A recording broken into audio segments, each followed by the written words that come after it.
Bismillahirrahmanirrahim. Assalamualaikum warahmatullahi wabarakatuh. Alhamdulillahirabbil alamin. Wassalatu wassalamu ala asyrafil anbiya'i wal mursalin wa ala alihi wa sahbihi ajma'in.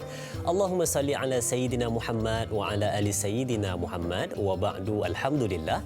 Pertama dan selamanya mari sama-sama kita panjatkan rasa syukur pada Allah Subhanahu wa taala kerana pagi yang berbahagia ni kita dibangunkan, diberikan kesempatan, diberikan peluang untuk mengerjakan ketaatan kepada Allah Subhanahu wa taala dan dapat kita duduk di hadapan kaca TV menyaksikan Tanyalah Ustaz biar tahu. Jangan keliru, cukup istimewa tanggal 30 Ramadan 1441 Hijriah bersamaan dengan 23 Mei 2020. Sedar tak sedar sudah berada di penghujung Ramadan untuk tahun ini. Rasa macam baru je masuk dalam bulan Ramadan, 1 Ramadan, 5 Ramadan, 10 Ramadan, akhirnya telah sampai ke penghujung Madrasah Ramadan yang ke-30. Dan hari ini kita bakal bincangkan berkenaan dengan bagaimana untuk kita jadikan Ramadan ini Ramadan yang terbaik untuk kita bawa sampai ke Ramadan yang akan datang. Tapi sebentar lagi kita akan bawakan perbincangannya kepada penonton-penonton semua.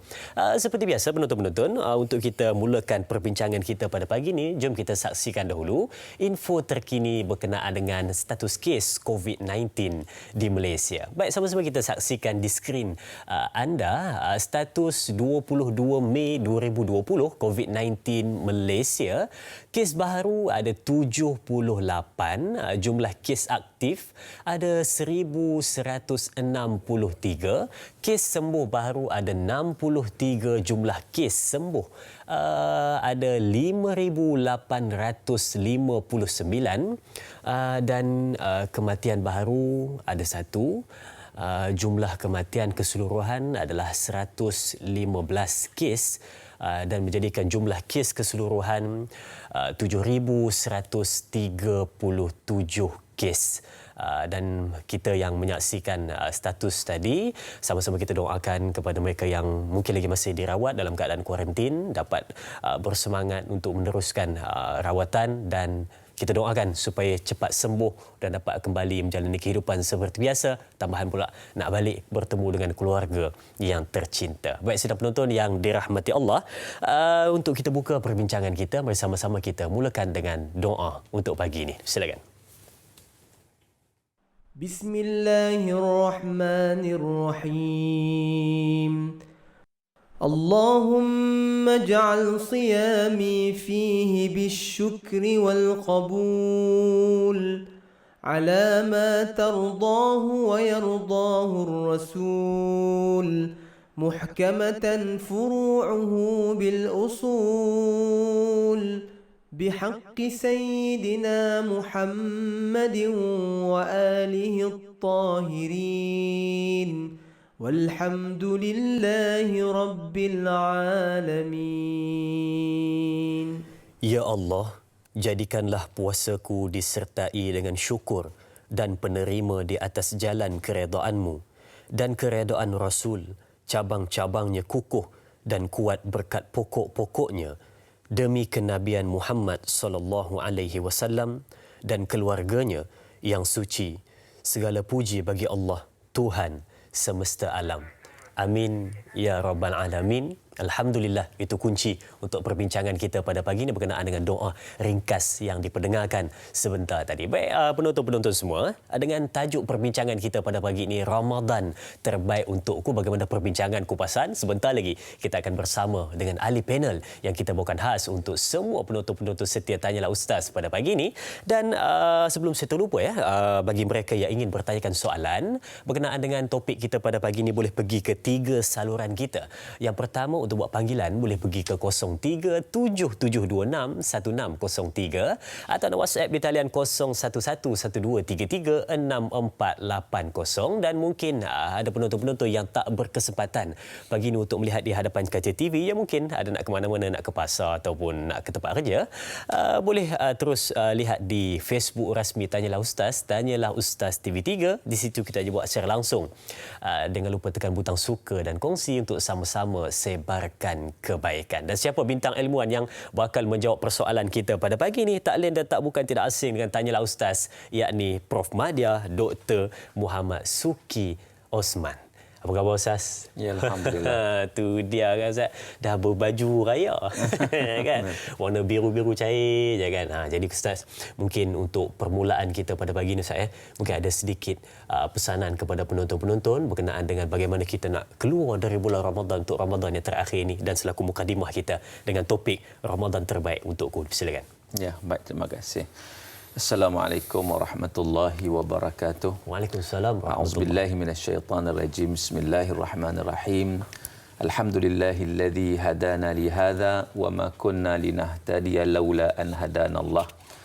Ashhadu an la ilaha illallah wahdahu la syarikalah wa ashhadu anna Muhammadan abduhu wa rasuluh. Addal amanah wa ballaghar risalah wa nasahal ummah wa jahada fillahi haqqa jihadih.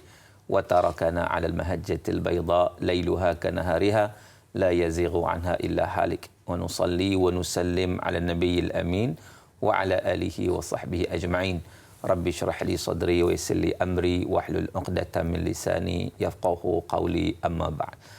Tuan-tuan muslimin dan muslimat yang dirahmati Allah Subhanahu wa taala sekalian, alhamdulillah, syukur kita kepada Allah Subhanahu wa taala kerana pada pagi ini kita dapat bersama-sama dalam rancangan Tanyalah Ustaz, saudara, di Ramadan yang terakhir, 30 Ramadan pada hari ini. Moga-moga tuan-tuan Ramadan kita diterima oleh Allah Subhanahu wa taala. Amin. Sebagaimana yang disebut oleh para ulama, mereka menyatakan bagaimana khatamallahu siyamakum bil qabul wa askanakumul jannah ma'ar rasul. Dan wa ja'ala 'idakum farhatan wa bahjatan la tazul, iaitu khatamallahu siyamakum bil qabul, moga-moga Allah Taala akhirkan puasa kita bil qabul, dengan penerimaan. Puasa kita diterima oleh Allah selama 30 hari yang kita lalui. Dan wa askanakumul jannah ma'ar rasul, dan moga-moga juga Allah Taala tempatkan kita di syurga bersama dengan Rasul junjungan Rasul sallallahu alaihi wasallam. Wa ja'ala 'idakum farhatan wa bahjatan la tazul, dan dijadikan hari raya kamu selepas kamu puasa, kamu raya, diberikan kenikmatan hari raya itu dengan kegembiraan dan kebahagiaan yang berterusan. Jadi maknanya di situ yang paling penting sekali itu sebelum nak sambut raya itu, sebelum nak sampai ke raya itu, bagaimana kita wajar bermuhasabah. Apakah Ramadan kita tahun ini menepati sasaran? Apakah KPI Ramadan kita? Sebab apa? Sebab Ramadan inilah apa yang kita buat pada Ramadan ini, kita nak bawa ke waktu-waktu yang lain selepas Ramadan dan ke Ramadan akan datang, insya-Allah. Jadi moga-moga Ramadan tahun ini, setelah kita melalui pelbagai ujian, pelbagai cabaran, pelbagai dugaan, tetapi banyak hikmah-hikmah yang kita peroleh daripada bulan Ramadan tahun ini. Dan alhamdulillah, paling penting sekali kita berjaya mengharungi segala cabaran dan dugaan dalam bulan Ramadan, yang mana kita balik bila penghujung Ramadan ni, kita balik sebagaimana awal Ramadan dulu. Matlamat yang kita nak dapat daripada Ramadan ni, kita dapat ke tidak? Macam orang lah, kalau dia nak buat sesuatu, dia meletakkan, orang kata target ataupun disebut sebagai MBO, management by objective. Jadi dia letak objektif, target dia, kemudian dia manage, dia urus, last kali dah selesai apa semua, dia cek balik. Dia buat postmortem balik. Adakah dapat dapat ke tak target yang dia buat tu? Bagaimana perancangan yang telah dibuat selama ini? Dia ikut tak? Apakah perancangan itu, ataupun banyak kekurangan yang perlu dibaiki pada masa akan datang. Jadi begitu juga Ramadan kita bermula dengan Ramadan. Ingat lagi awal-awal Ramadan kita sebut dan semua orang mengingati ayat surah Al-Baqarah ayat 183. Ya ayyuhallazina amanu kutiba alaikumusshiyam kama kutiba alal ladzina min qablikum la'allakum tattaqun. Dan iaitu wahai orang yang beriman, difardukan puasa kepada kamu sebagaimana difardukan kepada umat terdahulu, la'allakum tattaqun. Moga-moga kamu bertakwa kepada Allah Subhanahu wa taala. Jadi Ramadan itu untuk dapat takwa. Sekarang ni Ramadan dah penghujung. Dapat tak takwa tersebut? Itu. Jadi itu perkara yang kita nak muhasabah juga pada diri kita. Kalau kita mendapat takwa, alhamdulillah, kita layak untuk menyambut Aidul Fitri Al-Mubarak dengan penuh dengan kegembiraan, dengan kebahagiaan yang berterusan, yang berpanjangan. Tetapi kalaulah kita tak dapat yang kata takwa itu, sebenarnya itu merupakan satu kesedihan. Kerana Ramadan itu berlalu begitu saja. Sedangkan kita tak tahu apakah tahun depan umur kita masih dipanjangkan oleh Allah Subhanahu Wa Taala untuk kita berjumpa dengan Ramadan tahun depan, kita tak tahu. Kan? Jadi maknanya kita harapkan moga-moga insya-Allah Ramadan ini Ramadan yang terbaik untuk kita insya-Allah. Dan yang terbaik ini akan memberi kebaikan seterusnya. Jadi itu dilihat pada kesannya. Kalau Ramadan kita ni yang terbaik, tuan-tuan, dilihat apa yang berlaku selepas Ramadan. Jadi di situ penentu dia. Penentu. Pengukur, kayu ukur Ramadan kita tu bagaimana? Tengok apa lepas Ramadan, itu kayu ukurnya. Wallahu a'lam. Itu muqaddimah ringkas. Dan tersentak bila Ustaz sebut tadi, kita kadang-kadang menjadikan peluang untuk merebut apa yang ada dalam bulan Ramadan tu kita tak ambil sebaiknya. Akhirnya kita rugi. Dan kata Ustaz sebentar tadi, kita tak tahu adakah umur kita akan sampai untuk Ramadan tahun depan ataupun tidak. Sebab itu bila mana kita berada dalam bulan Ramadan, kita selalu berdoa supaya sampaikanlah aku pada bulan Ramadan yang akan datang, kerana kita impikan Ramadan itu tetapi tak tahu dapat sampai ataupun tidak. Jadi Ustaz, mungkin kita boleh ambil soalan pertama untuk pagi ini bersama dengan penonton setia kita, yakni Puan Rahimah Saud. Soalannya, Assalamualaikum Doktor. Setiap kali masuk sahaja dalam bulan Ramadan, saya azam saya tinggi menggunung nak buat yang terbaik. Semasa dalam Ramadan, datang segala rintangan seperti rasa letih dan mengantuk. Akhir Ramadan, datang penyesalan di hati. Kalau macam tu keadaannya Ustaz, yang mana satukah Ramadan saya yang terbaik? Salam Ramadan Doktor dan semua. Terima kasih. Terima kasih juga Puan Rahimah Saud atas soalan yang ditanyakan. Jadi kata Ustaz, betul lah, masuk Ramadan azam tinggi tetapi macam-macam rintangan. Bagaimana Ustaz? Baik, benda yang baik malah macam tu. Kan? Memang banyak ujian. Memang banyak ujian. Kalau benda yang tak baik, senang saja. Betul. Nak masuk syurga ni bukannya mudah sebenarnya. Ya, betul. Ahasiban nas an yutraku an yaqulu amanna wa hum la yuftanun. Apakah manusia menyangka bebas maka nak menyatakan aku beriman pada Allah, aku nak beramal soleh sungguh-sungguh, sedangkan mereka tak diuji. Mengantuk tu ujian. Itu satu ujian sebenarnya. Mengantuk, rasa tak larat dan sebagainya. Jadi kita terpaksa berperang. Berperang. Bukan sekat kita perang dengan COVID-19. Kita juga berperang dengan nafsu yang ada dalam diri kita untuk kita berjaya ataupun tidak mengatasi nafsu tersebut. Jadi maknanya rintangan-rintangan itu satu benda yang lumrah. Sebab itu Syekh Tantawi dalam buku beliau Ta'rif Am Bidinil Islam, beliau menyatakan tentang bagaimana kehidupan kita itu sendiri bukan sekadar pada bulan Ramadan, bahkan kehidupan kita di atas dunia ini umpama seorang musafir. Kita berjalan ni, dalam musafir ni tiba-tiba terbentang di hadapan kita dua jalan. Maka kita kena pilih jalan tu.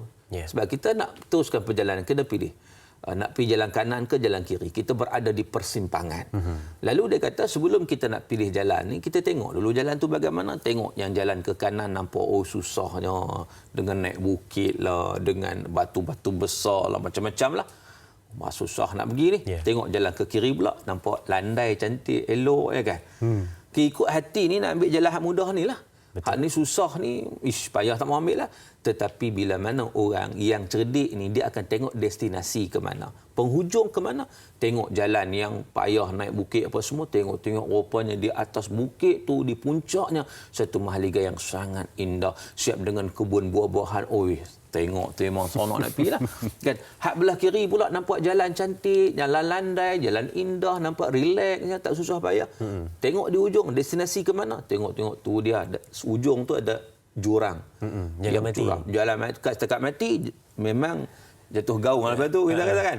Jadi, kata Syekh Tantawi, itu perumpamaan kehidupan kita di atas dunia menuju syurga atau menuju neraka.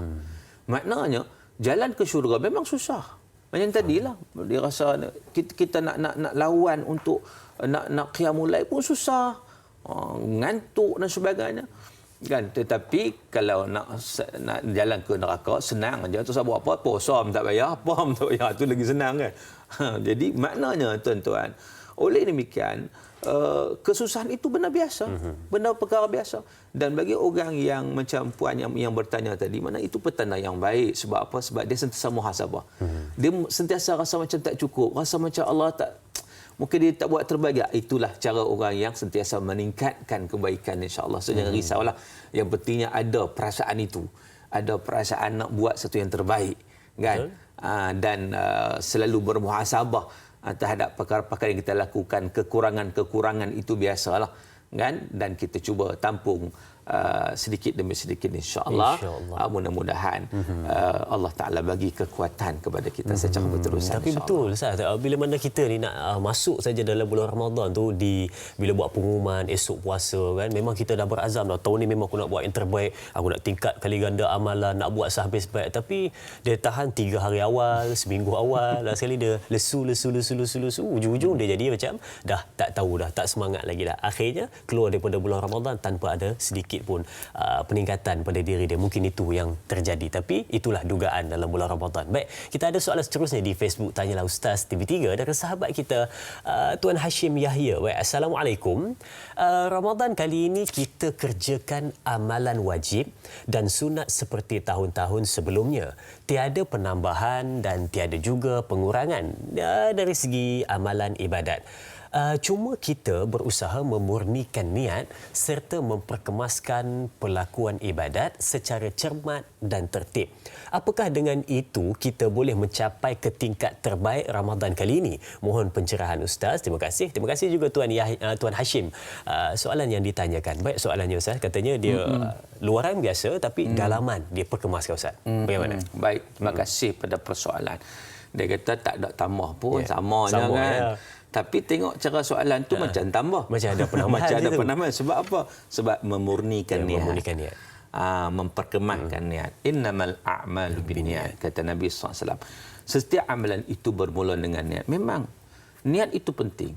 Sebab itu sebelum kita buat sesuatu ada niat dulu. Jadi bila dengan niat yang baik itu, dia akan menatijahkan sesuatu yang terbaik, insya-Allah.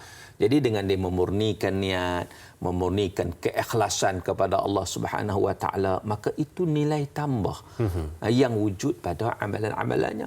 Mungkin selama ni dia tengok balik, dia muhasabah balik, dia ni lebih ikut orang Ramadan dia.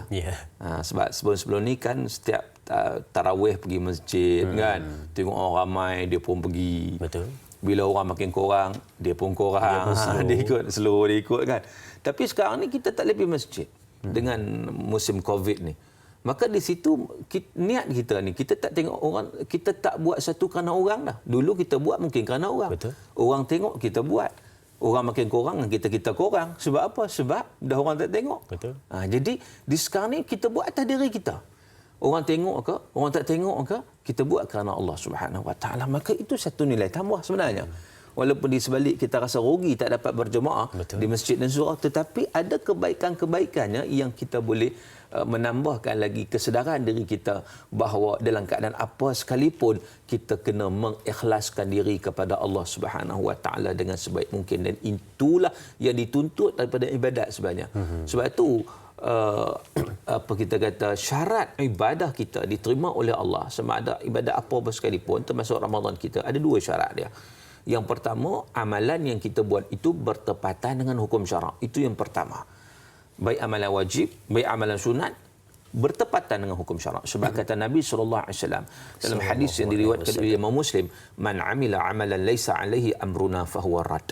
Sesiapa yang buat satu amalan yang tidak ada asasnya daripada Rasulullah SAW, maka ia tertolak, rejected, tak diterima. Jadi hak kita buat baik wajib, baik sunat, maknanya itu berdasarkan ilmu. Itu satu. Yang keduanya, untuk memastikan ibadat kita diterima oleh Allah adalah keikhlasan. Ni hati kita. Daripada hati ikhlas kita. Wa ma umiru illa liya'budullah mukhlishina lahuddin. Kamu tak diperintahkan untuk beribadat kepada Allah melainkan dengan penuh keikhlasan. Inilah yang kita ikhlas inilah tempat di mana?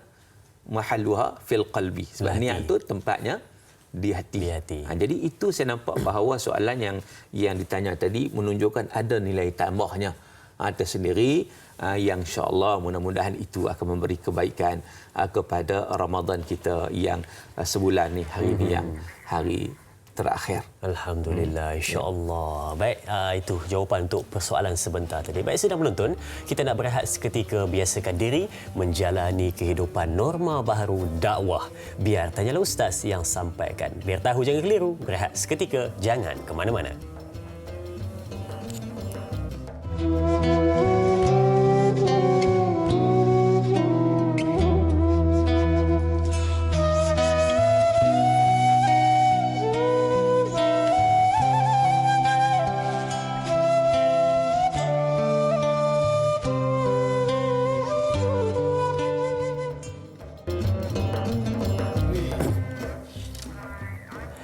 Alhamdulillah, terima kasih diucapkan kepada semua penonton setia Tanyalah Ustaz. Biar tahu jangan keliru, masih setia untuk kita mendengarkan perbincangan berkenaan dengan Ramadan terbaik untukku. Bagaimana kita nak keluar dari bulan Ramadan dalam keadaan yang sebaik-baiknya dan apa tanda mereka yang dapat Ramadan yang terbaik. Kita akan bawakan kepada anda insya-Allah. Amin ya rabbal alamin. Baik, kita nak teruskan ambil soalan dari penonton yang seterusnya di WhatsApp Tanyalah Ustaz dari sahabat kita Dira dari Melaka. Baik. Assalamualaikum Ustaz dan Dai. Saya nak tanya Ustaz, ada yang merasakan Ramadan ni satu beban dan tidak sabar untuk menanti habis Ramadan. Nak menjalani rutin seperti biasa, tapi masa Ramadan dah buat yang terbaik rasanya. Apa pandangan Ustaz bila ada golongan seperti ini? Baik, terima kasih Puan Dira ada yang Melaka soalan yang ditanyakan. Jadi ada tak Ustaz dia kata masuk bulan Ramadan tapi bercita-cita nak cepat keluar. Tapi dia kata rasa macam dah terbaik Ramadan tu. Jadi mungkin Ustaz ada komen berkenaan dengan ini Ustaz. Baik. Terima kasih kepada persoalan. Biasanya memang setiap orang yang dia menunggu-nunggu untuk kedatangan Ramadan. Betul. Sebab tak sabar. Sebab Ramadan ni satu bulan yang kita tak dapat nak bandingkan keistimewaan Ramadan dengan bulan-bulan yang lain. Sangat istimewa. Sangat istimewa. Idza jaa Ramadan futihat abwabul jannah wa ghuliqat abwabun nar wa suffidatis syayatin. Kata Nabi SAW, dia datang Ramadan, dibuka pintu syurga. Khusus bulan Ramadan. Ditutup pintu neraka. Syaitan diikat, dibelenggu. Jadi maknanya situ, setiap orang yang beriman, dia sentiasa menunggu-nunggu untuk kedatangan Ramadan. Dia cukup gembira. Bahkan sahabat-sahabat Nabi, mereka buat preparation nak datang nak sebelum Ramadan. 6 bulan sebelum Ramadan ni, mereka dah prepare dah. Paling tidak pun start bulan Rejab, Sya'ban, makna memang itu lagi lah kan. Ulama salafus salih, mereka memang siap awal nak sambut satu bulan yang sangat istimewa. Dan bila mana Ramadan pergi, Ramadan berlalu, mereka menangis. Menangis kerana ditinggalkan oleh satu bulan yang sangat-sangat mulia, sangat-sangat agung. Nak tunggu Ramadan tu depan tak tahu lagi keadaan macam mana. Itu biasa. Tapi kalau kita rasa, bila nak habis Ramadan ni rasa tak seronok lah kan. Tak seronok sebab apa? Nak kena puasa. Walaupun dia puasa juga. Tapi dia tak seronok. Sebab apa? Sebab nak cepat habis. Puasa dia tak selesa. Walaupun kata dia buat macam orang lain buat juga kan. Dia rasa buat baik dah. Dia buat itu, buat secara luaran saja ke?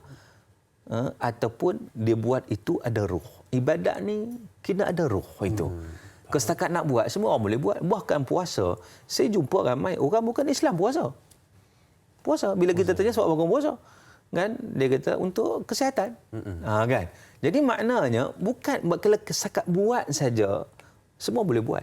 Puasa. Budak tadika boleh buat. Betul. Budak kecil-kecil dia buat. Tetapi dia lah buat cara dia lah kan.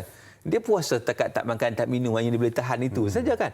Maka dengan sebab itu, kita nak lihat kepada ruhnya. Orang yang dia seronok dengan Ramadan saja, dia akan buat sesuatu tu bukan sekadar buat luaran saja, bukan fizikal saja.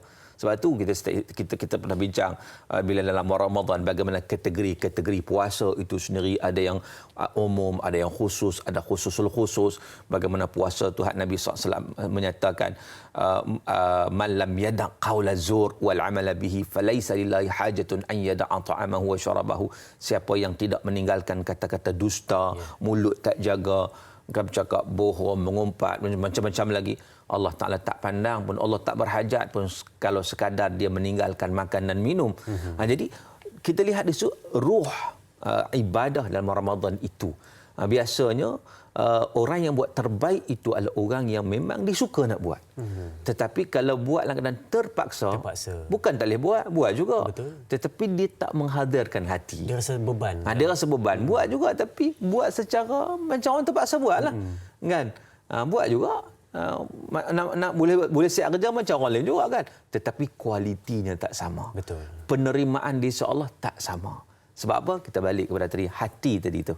Keikhlasan yang dibuat itu semata-mata kerana Allah Subhanahu wa taala. Macam Ustaz ceritakan sebentar tadi, dia buat satu ibadat memang daripada luaran tafsiran manusia, memang nampak seperti mana dia buat sehabis baik, tetapi Allah Maha mengetahui apa yang tersirat di dalam hati, ikhlas ataupun tidak, rasa beban ataupun rasa sungguh-sungguh bila mana melakukan amal tersebut. Baik, kita ambil soalan seterusnya di Facebook. Tanyalah Ustaz dari sahabat kita Tuan Abu Kamil Al-Bakhi.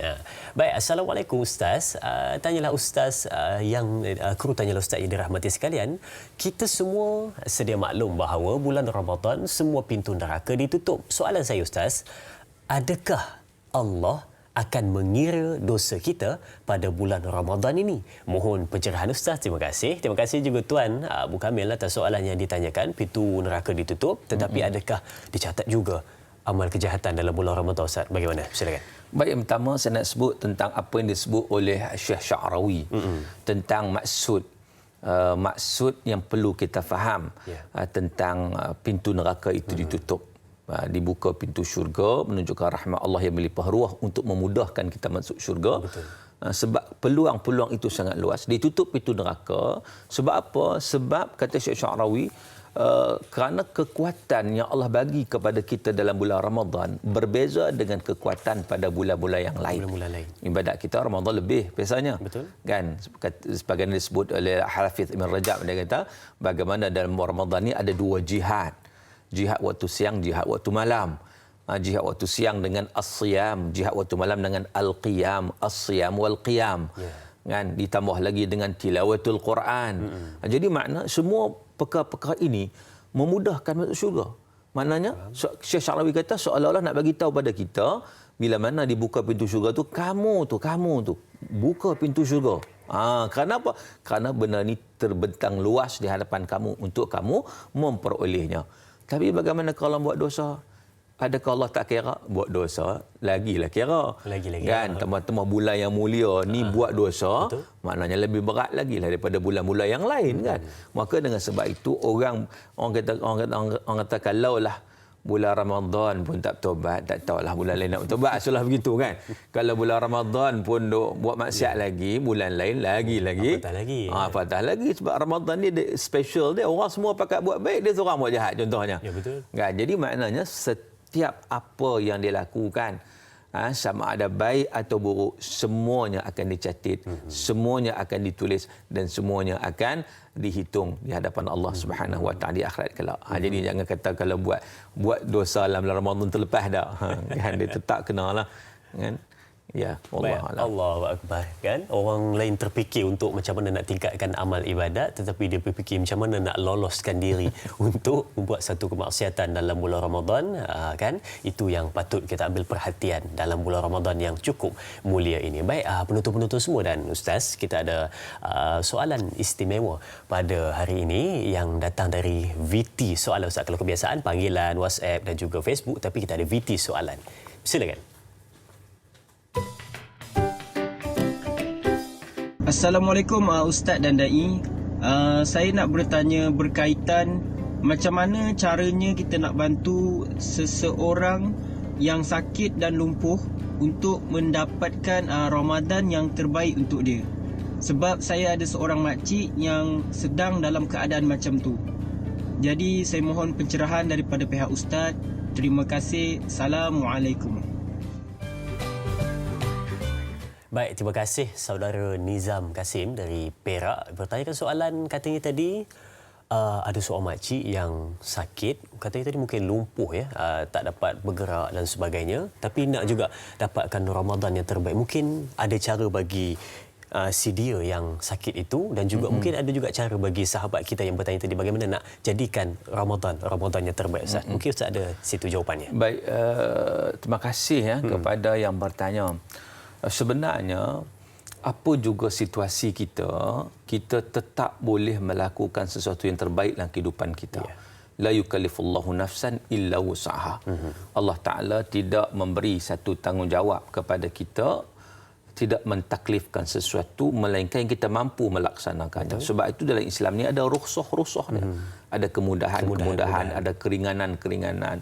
Bagi orang yang sakit, sebagai contohnya, dia tak boleh nak solat secara berdiri. Nabi kata salli qa'iman, solat berdiri. Wa illam tastati' faqa'idan. Kalau kamu tak mampu, hendaklah secara duduk. Wa illam tastati' fa'ala janbin. Kalau tak mampu lagi, kamu tetap boleh solat, tetapi dengan mengiring, berbaring.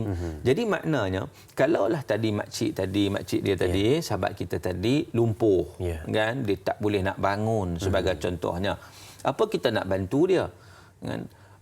Yang pertama sekali, mungkin kita boleh membantu dia untuk menolong dia. Dia tak boleh nak ambil wuduk pun tak boleh, contoh.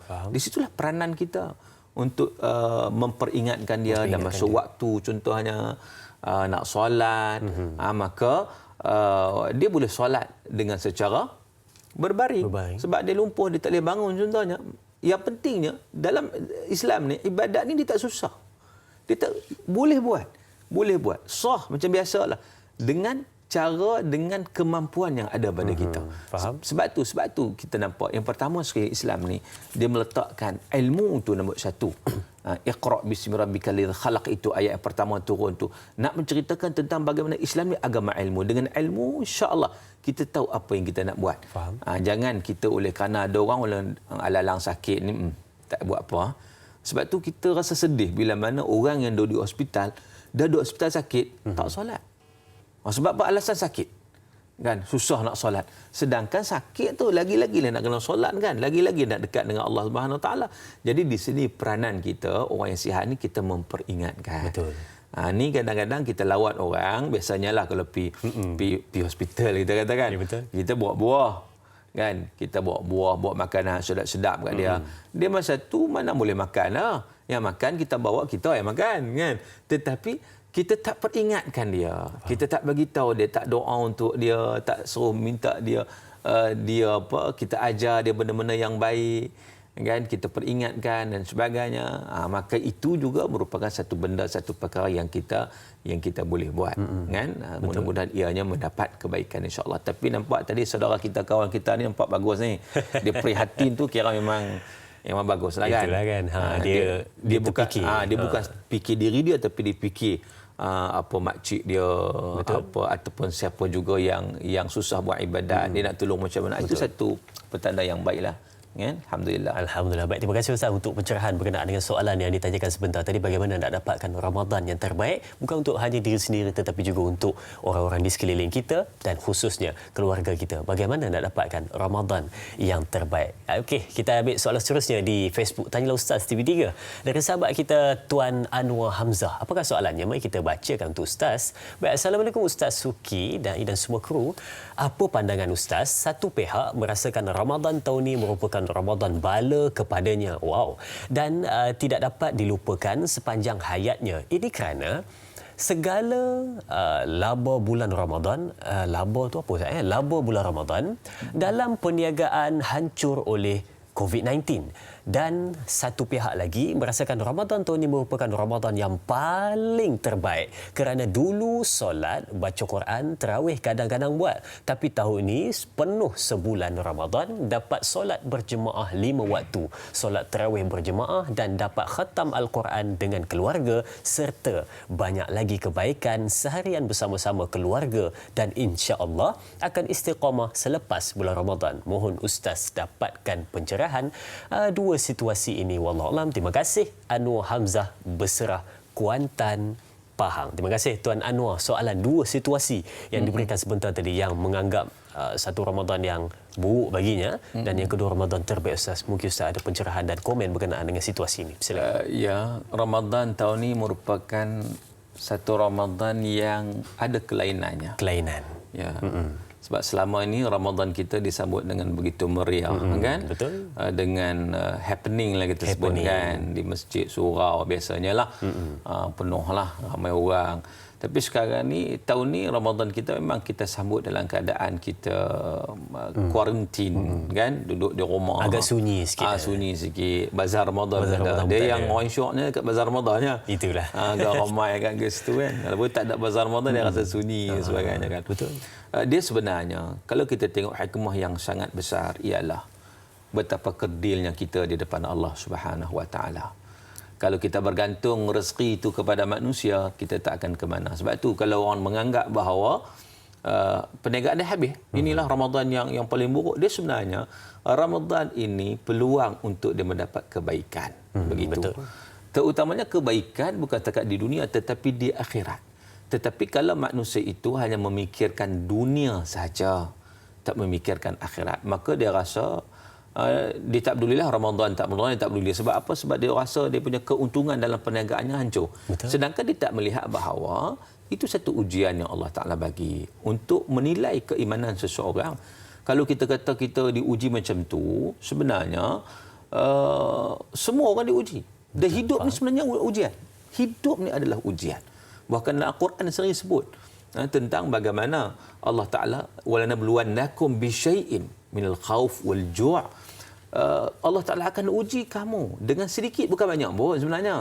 Allah uji kita dengan sedikit, rasa takut, rasa lapar. Ini semua ujian-ujian yang diberi oleh Allah Subhanahu Wa Ta'ala. Kehilangan orang kita sayang.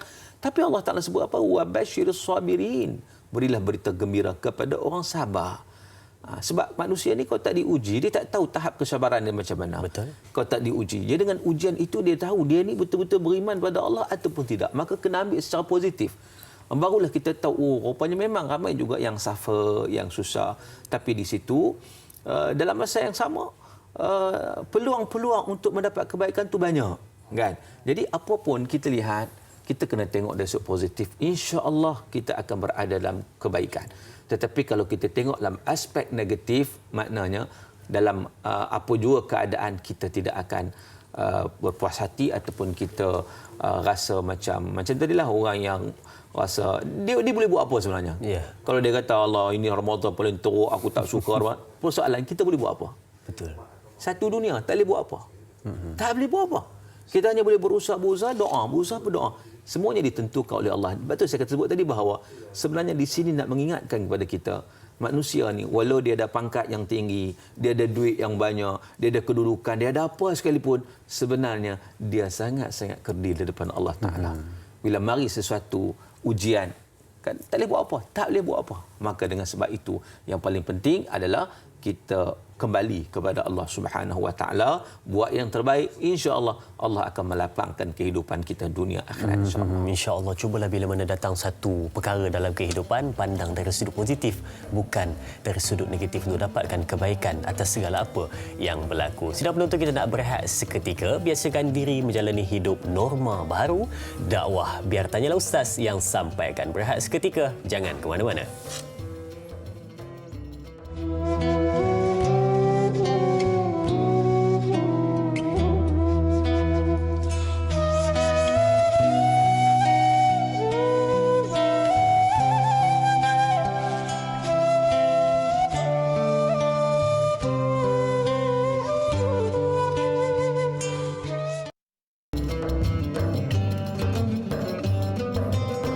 Setiap kali kita bertemu bulan Ramadan, mesti tak lekang dari fikiran dan niat di dalam hati, berazam nak dapatkan Ramadan tahun ini itu Ramadan yang terbaik.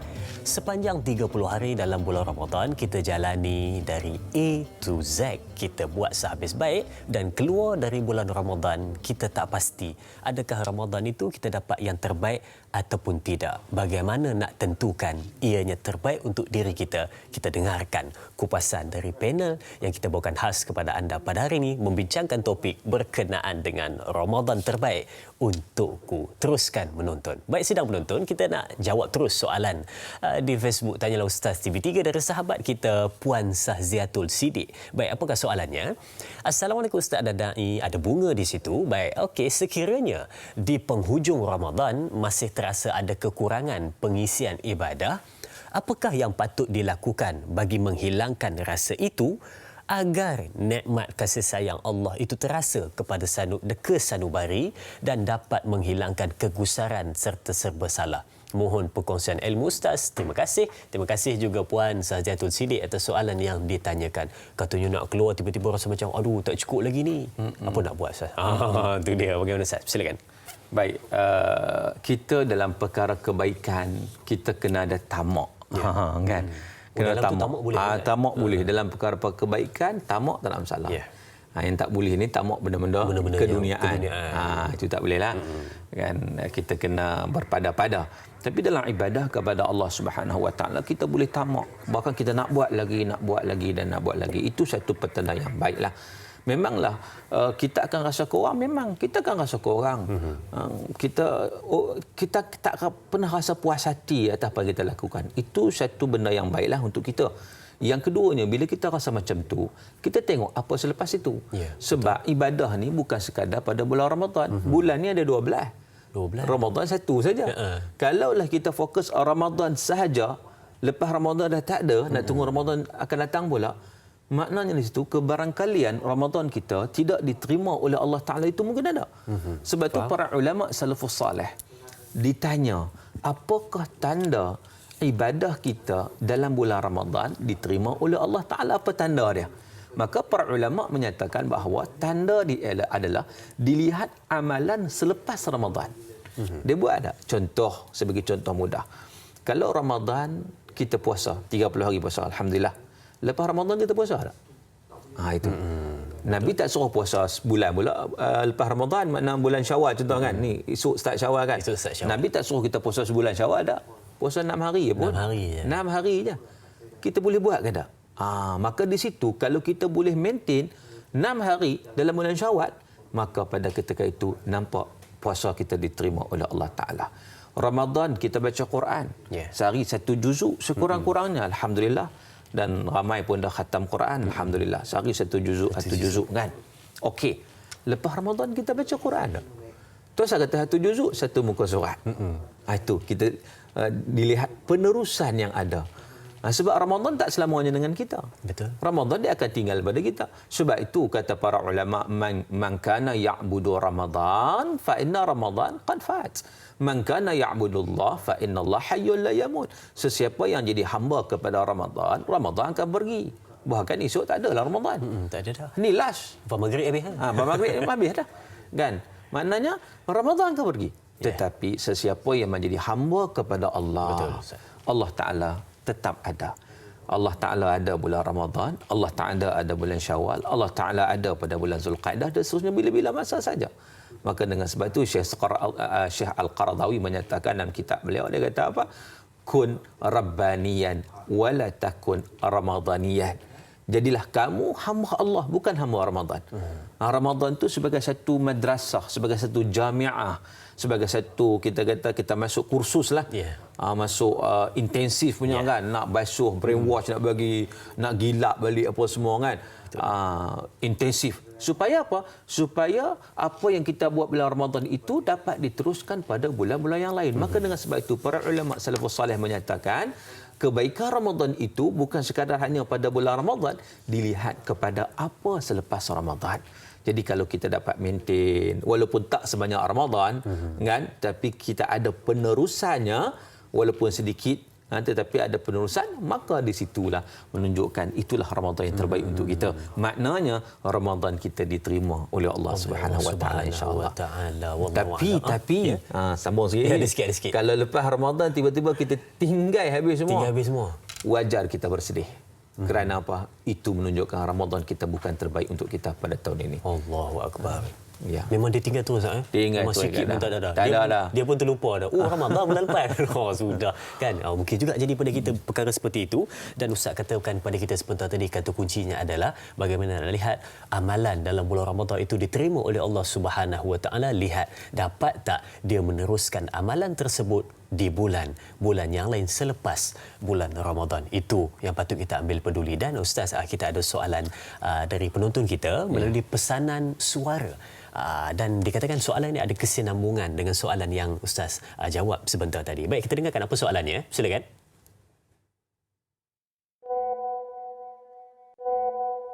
Assalamualaikum Ustaz dan Da'i. Saya bertugas sebagai backliners. Jadi bila dalam musim PKP ni Ustaz, tak ramai yang dapat bertugas. Setiap tahun pun saya memang tak dapat nak buat ibadah Ramadan ni sebanyak mungkin atas tuntutan kerja Ustaz.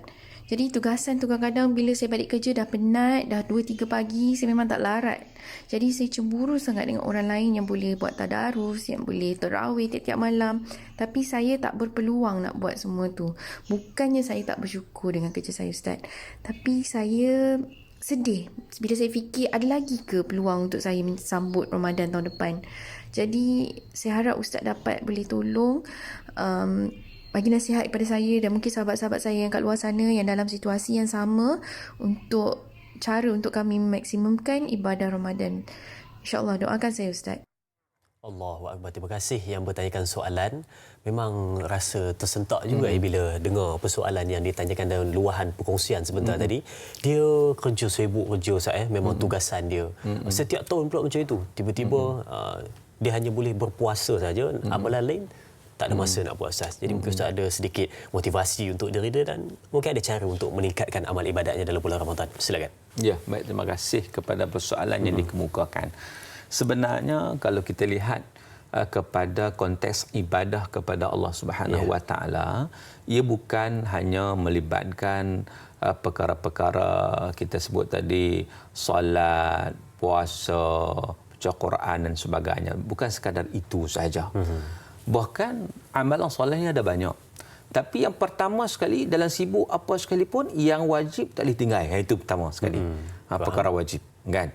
Cuma perkara tambahan, perkara sunat itu kita buat ikut kemampuan kita. Dan sebenarnya kerja dia itu juga merupakan satu ibadah kepada Allah Subhanahu Wa Taala. Kalau contohnya tambah sekarang frontliners kan, yang mereka itu petugas barisan hadapan ni, mereka buat sesuatu ni untuk apa? Untuk memudahkan orang lain buat ibadat kepada Allah Taala.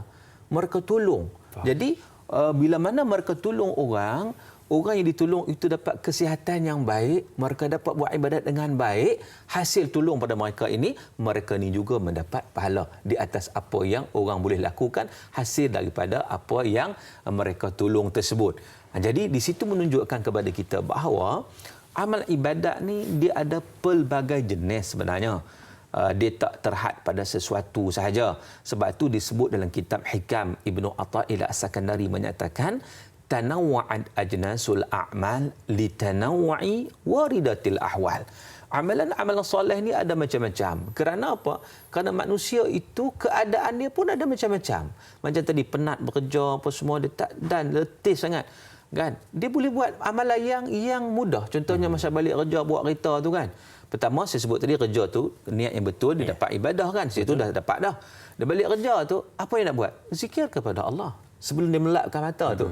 Zikir ni memang kok mana pun duduk saja aja kan. Betul. Jadi dia zikir. Zikir itu juga satu ibadat yang mudah untuk dia buat. Dia nak baca Quran, nak pegang Quran dia tak mampu. Orang kata mata pun penat kan, letih sangat-sangat. Tak apa. Tak apa. Tetapi dia terus zikir pada Allah Subhanahu Wa Taala sampai melelapkan mata sebagai contohnya. Jadi maknanya yang pertama sekali ibadat wajib itu kena buatlah, kena laksanakan. Jangan sampai puasa pun tak buat, sembahyang pun tak, tu tak boleh lah kan. Itu tak boleh lah. Jadi maknanya benda itu hak wajib memang kena buat. Cuma hak sunat ni dia tak boleh buat macam orang lain buat. Dia cemburu lah kan. Orang lain bersehari kadang-kadang beberapa kali khatam dan dia tak boleh, dia tak mampu. Kerja teruk sangat kan. Penat sangat, letih sangat. Tapi insya-Allah tidak ada masalah. Dia buat perkara yang mudah bagi dia untuk dia buat. Dan jangan risau, kerja dia itu juga adalah kerja yang baik.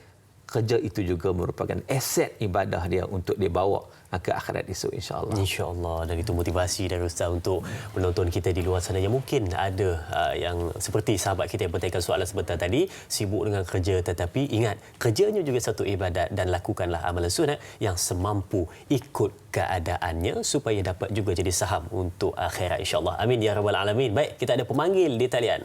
Assalamualaikum. Waalaikumsalam warahmatullahi wabarakatuh. Saya Haji Sukino Haji Muhammad Saleh daripada Sekudai Johor. Ya, Tuan. Ustaz dan Da'i Adrin dan Ustaz Suki sebelum tu saya nak ucapkan selamat Hari Raya Aidilfitri besok lah. Ya Tuan, terima kasih Tuan. Selamat Raya juga. Dan saya nak tak minta maaf banyak-banyak sekiranya Haji dalam pemanggil saya ini selalu tersalah, tersilap kata yang tak betul katanya Ustaz ya. Tadi tak naik. Baik, terima kasih Tuan. Apa soalan Tuan? Soalannya gini Ustaz dan Naik. Ya. Kenapa ya dan macam mana minta pandangan daripada Ustaz? Kalau boleh ni bulan Ramadan ni jangan sebulan aja, minta 12 bulan tu kena semua bulan Ramadan. Jadi orang kata kalau nak buat pahala ataupun buat ibadah tu bulan Ramadan macam 12 bulan tu tak ada bulan lain. Jadi nak minta pandangan Ustaz. Kenapakah kita mesti berbuat demikian? Adakah kerana bulan Ramadan itulah bulan yang terbaik di sisi dalam bulan-bulan ke-12? Itu sajalah soalannya pagi ini ya. Saya ucapkan terima kasih. Assalamualaikum. Tuan Haji Tuan. Ya. Boleh ulang sekali lagi Tuan sebab saya tak apa jelas Okey, soalannya begini. Dalam bulan Ramadan ni iaitu bulan puasa, kenapakah kita semua diibaratkan suruh berbuat kalau boleh bulan Ramadan ni 12 bulan, tak nak bulan-bulan lain. Jadi nak minta pandangan Ustaz. Kerana maknanya bulan Ramadan bulan terbaik lah. Jadi kalau boleh, dia kata jangan ada bulan lain ya. Bulan bulan Syawal, bulan Muharram, bulan Lawan, tak nak. Semua nak Ramadan je 12 bulan. Jadi nak minta penjelasan pandangan Ustaz. Daripada situ, bermakna kita kena buat baik terbaiknya dalam bulan Ramadan seperti bulan-bulan lain itu saja. Itu soalannya tentu ya. Terima kasih. Assalamualaikum. Waalaikumsalam warahmatullahi. Terima kasih Tuan Haji Tukino atas soalan yang ditanyakan berkenaan dengan kata tadi ada yang kata nak memang 12 bulan Ramadan. Sebab tu rampu bulan yang terbaik katanya. Mungkin Ustaz ada sedikit komen berkenaan dengan itu. Ya, terima kasih kepada Tuan Haji Tukinon yang sentiasa setia penonton setia Tanyalah bersama Ustaz. Tanyalah Ustaz. Okey, baik, terima kasih kepada soalan yang dikemukakan. Memang kalaulah seseorang itu mengetahui kelebihan Ramadan, memang dia mengharapkan ke Ramadan itu sepanjang tahun. Bukan setakat sebulan saja. Sebab apa? Sebab memang Ramadan ini satu bulan yang dimuliakan oleh Allah Subhanahu Wa Taala dengan kemuliaan yang sangat-sangat hebat.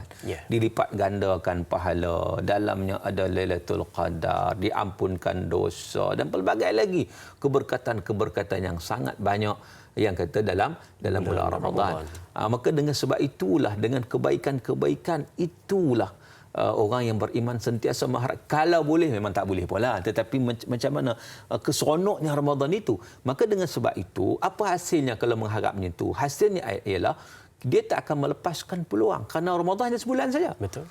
Kan?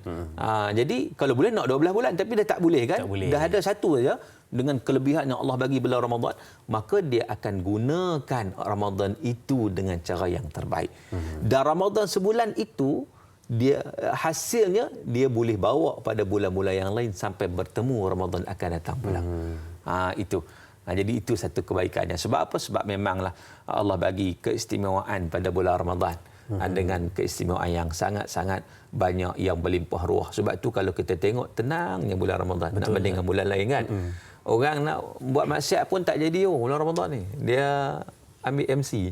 Dia teringat bulan Ramadan ni tak boleh. Tak boleh kita tunggu waktu bulan lain. Jadi makna bagaimana suasana rahmat yang melimpah ruah yang Allah bagi sebenarnya. Betul. Bulan rahmat, bulan pengampunan, bulan segala-galanya yang kita kata kebaikan-kebaikan yang melimpah ruah dalam bulan Ramadan.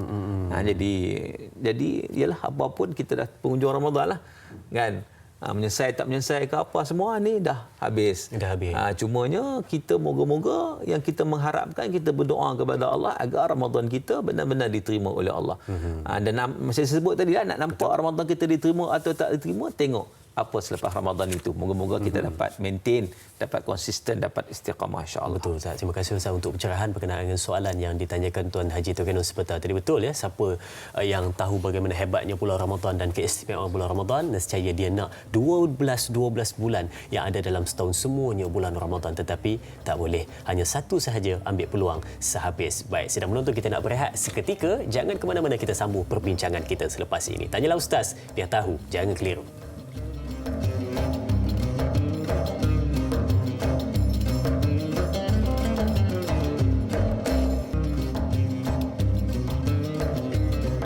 Sedar tak sedar, cepat masa berlalu. 1 jam bersiaran Tanyalah Ustaz, biar tahu, jangan keliru. Pagi ini membincangkan berkenaan dengan Ramadan terbaik untukku? Adakah terbaik bagi kita ataupun sama seperti biasa ataupun lebih teruk daripada tahun-tahun yang sebelumnya? Itu kita yang dapat nilai kerana kita yang mengerjakan amalan tersebut. Puasa di bulan Ramadan ditambah dengan amalan-amalan lain untuk sampingan bagi mencantikkan Ramadan kita. Baik penonton setia Tanyalah Ustaz, jom kita tinjau soalan seterusnya di WhatsApp Tanyalah Ustaz dari sahabat kita Tuan Zairul Izham dari Puncak Alam, Selangor.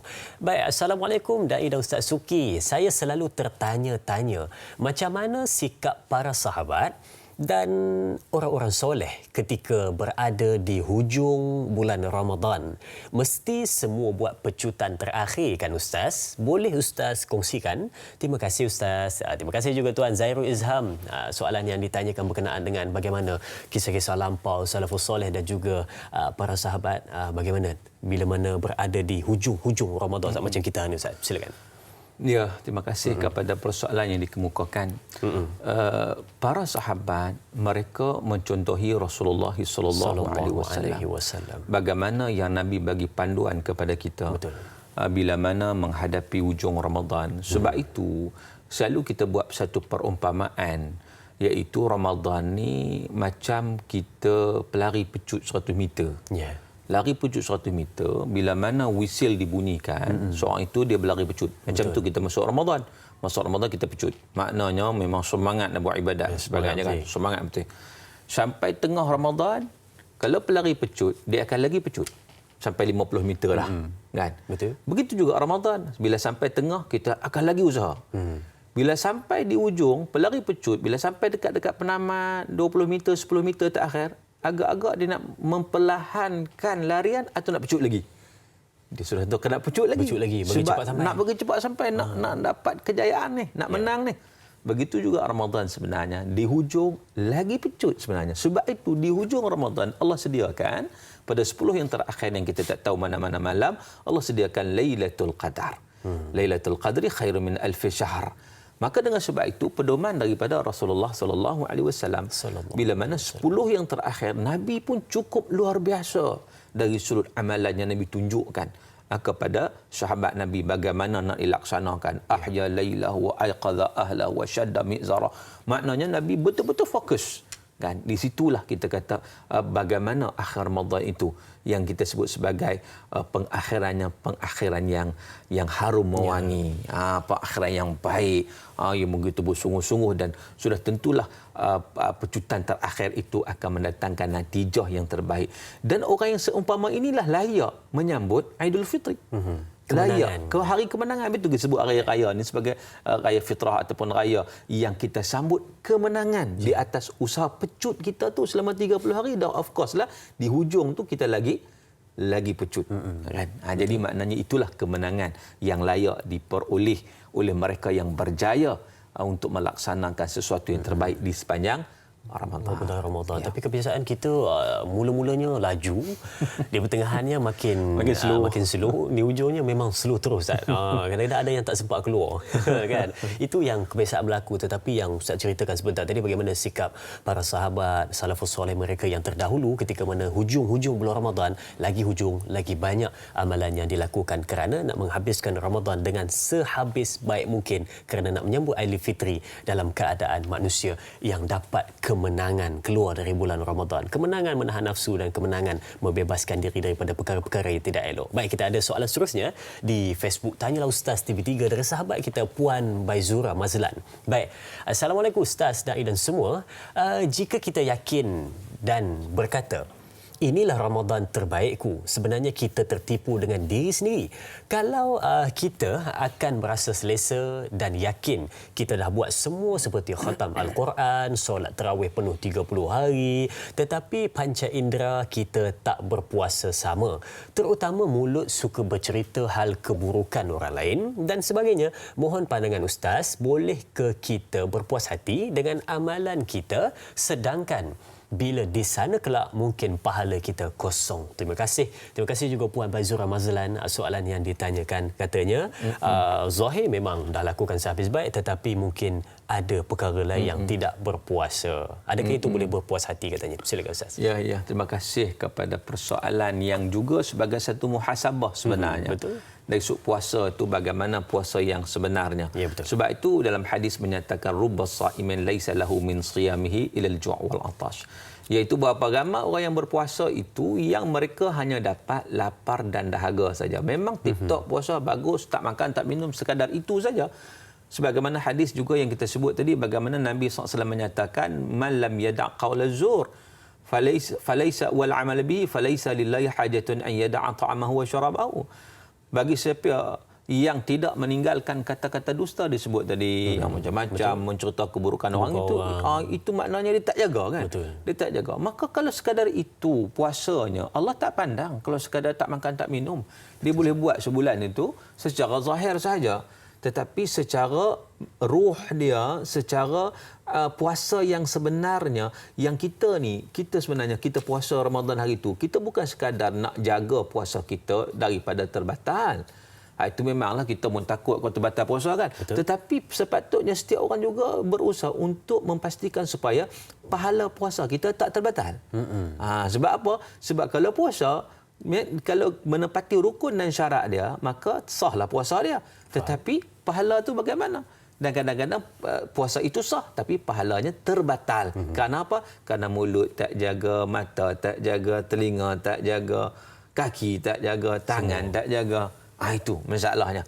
Maka dengan sebab itu kita tak wajar berpuas hati kalau puasa kita macam tu. Betul. Begitu juga tarawih kita. Kan? Kam min qa'imin rubba qa'imin laisa lahu min qiyamihi illa ta'ab wa nasab. Berapa ramai orang solat tarawih yang qiyam waktu malam yang ni, tetapi yang dia dapat hanyalah penat, letih saja. Sebab apa? Sebab dia buat sesuatu itu bukan betul-betul kerana Allah Subhanahu Wa Taala. Dia boleh kita sebut sebagai apa? Ramadan adat, bukan Ramadan ibadat. Itu je. Kan ada yang mengatakan Ramadan adat, tapi bukan jadikan Ramadan itu sebagai bulan ibadat. Kerana apa?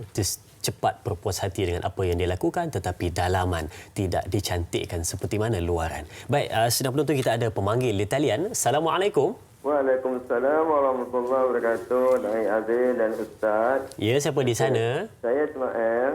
Ada Sungai Buloh ya? Ya, ada. Ya, tuan. Apa khabar tuan? Ya, apa soalannya tuan? Soalan saya begini. Kita selalu mendengar slogan bila datangnya bulan Ramadan, kedatanganmu dirindui, pergianmu ditangisi. Okey, soalan saya, bagaimana cara untuk memberi kesan ke atas diri setelah perginya Ramadan? Semoga aurora kesan Ramadan terbaik untukku dapat meresapi di jiwa sepanjang masa. Itu jasa saya. Terima kasih. Assalamualaikum warahmatullahi wabarakatuh. Waalaikumsalam. Terima kasih Tuan Ismail. Soalan ditanyakan di awal-awal tu siap pantun ke bermadah tadi di awal tu dan tanyakan bagaimana kita ni nak dapatkan Ramadan terbaik tu supaya meresap dalam diri katanya Ustaz. Jadi bagaimana Ustaz? Baik, terima kasih kepada Haji Ismail daripada Sungai Buloh yang juga merupakan pemanggil setia ditanya oleh Ustaz ini, iaitu permergiannya diratapi. Ya. Memang orang saleh sebenarnya kalau kita lihat memang mereka meratapi permergian Ramadan. Sebab apa? Sebab kita tak pasti Ramadan akan datang, kita boleh bertemu ataupun tidak. Maka kita ratapi permergian Ramadan itu. Tetapi bagaimana, adakah sekadar meratap saja, kita menangis saja? Jadi apa yang perlu kita buat sebenarnya? Kalau kita bersedia dengan permergian Ramadan, maka di situ menjadi kewajipan kita membuat persiapan dan persediaan dari sekarang ni. Dari sekarang ni untuk Ramadan akan datang. Jadi kita buat persiapan awal untuk kita, kalau Allah Ta'ala bagi keizinan Ramadan akan datang, maka kita akan buat yang terbaik insya-Allah. Jadi itu orang yang meratapi, maknanya ada benda yang dia usahakan. Bukan setakat dia ratapi tidak ada usaha. Kita mengharapkan sesuatu tuan-tuan. Dia tak boleh mengharapkan macam angan-angan mak jenin. Dia mengharapkan itu, dia mesti ada usaha. Itu baru betul pengharapan yang sebenarnya. Betul. Macam orang mengharapkan, contohnya dia tengok di depan rumah dia ada tanah kosong kan. Dia kata kalaulah ada pokok mangga kat sini memang sedap boleh makan ni kan. Dia harap je. Dia harap itu, dia tak buat apa pun. Maka itu dipanggil angan-angan. Angan-angan. Tetapi kalau dia mengharap kalaulah ada buah cantik, dia pun terus pergi cari pokok dia apa semua, kita tanam depan tu, siram apa semua. Itu baru dipanggil pengharapan yang sebenar. Sebab apa? Sebab ada usaha. Betul. Jadi itu yang kita nak supaya bila mana kita ratapi permingguan Ramadan, what's next? Apa yang perlu kita buat? Kan? Jadi insya-Allah kita buat persiapan Ramadan akan datang daripada sekarang insya-Allah untuk kita buat yang terbaik. Untuk kita buat yang terbaik bila mana Ramadan datang penuh dengan kegembiraan, di tengah-tengahnya penuh dengan kesungguhan, dan bila mana Ramadan pergi meratapi dengan penuh kesedihan, tapi bukan hanya meratap sahaja kata Ustaz sebentar tadi, tetapi disulami dengan usaha dan juga ibadat yang berterusan. Kerana apa? Kerana takut tidak bertemu pada bulan Ramadan yang akan datang. Itu satu kesedihan bagi kita. Baik, penonton, kita ada soalan seterusnya di Facebook Tanyalah Ustaz TV3 dari sahabat kita Tuan Muhammad Faizal bin Ahmad. Baik, Assalamualaikum. Dapat berjemaah bersama keluarga, satu perasaan yang berbeza berbanding Ramadan sebelum ini, yang mana ketua keluarga solat di masjid manakala isteri dan anak-anak di rumah menonton TV. Di hujung Ramadan pula sibuk shopping, kelengkapan raya, tarawih pun ke laut. Tetapi untuk tahun ini, satu keluarga berkumpul menunaikan solat sunat tarawih bersama, berdoa dan moreh bersama setiap malam. Peluang yang jarang-jarang kita perolehi. Soalan saya, adakah ini salah satu hikmah yang perlu kita syukuri di sebalik pandemik COVID-19?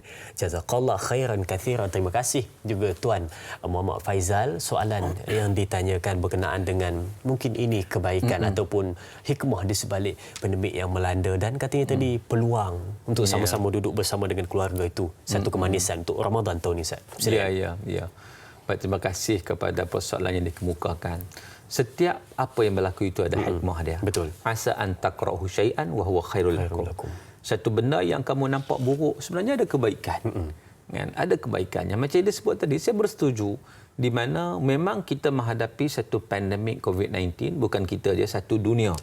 Kan semua berada dalam kesusahan, tapi di sebalik kesusahan itu ada kebaikan-kebaikan yang kita tak pernah jangka pun. Memang betul apa yang disebut. Sebelum ini, kadang-kadang apa yang berlaku ialah dia pergi masjid solat. Okey, tarawih kita katakan. Betul. Dia ikut imam je. Dia tak tahu pun, dia ikut je.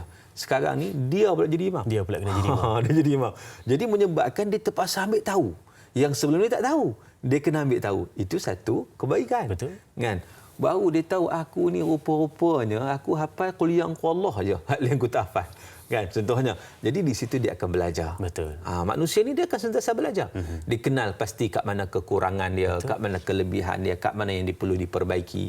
Selama ni dia tengok rupanya keluarga jadi abaikan terus, tak peduli langsung. Macam tadi, nak buat apa, kamu nak tarawih tak tarawih ke, kamu nak baca Quran ke, apa pun tak pedulilah, buat tak buat terpulang pada kamu.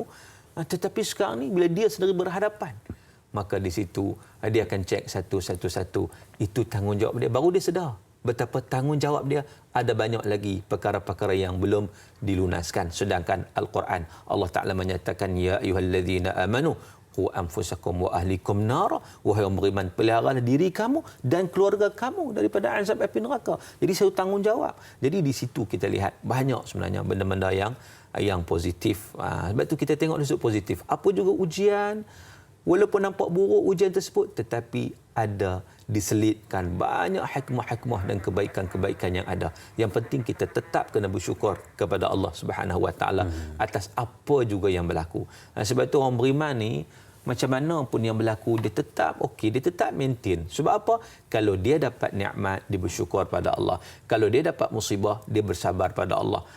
Mana semuanya baik bagi dia. Dapat apa pun tetap baik. Sebab apa?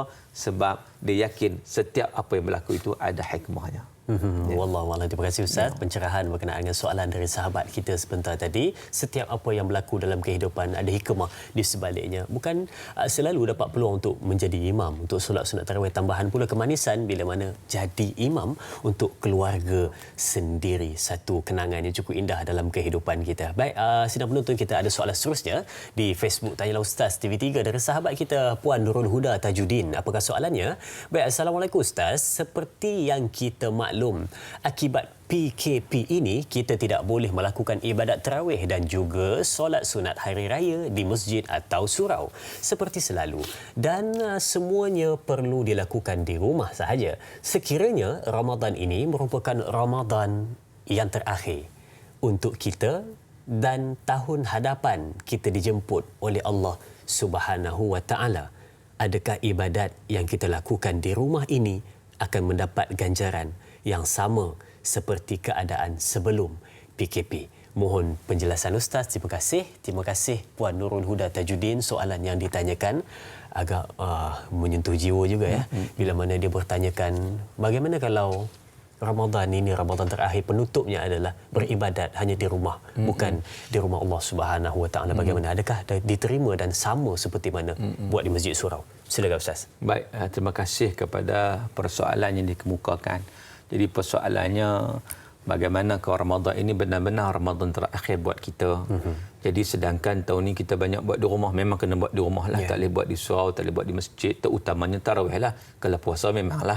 Kan kat mana pun sama je. Sama je. Kan duduk mana pun. Tapi bila tarawih itu kita amat terasa. Sebab selama ni kita buat berjemaah di masjid. Betul. Kita bertadarus di masjid dan sebagainya. Tiba-tiba buat di rumah. Macam sebut tadi, result kebaikannya sangat banyak kat rumah pun. Tidak ada masalah, tetap diterima oleh Allah Ta'ala.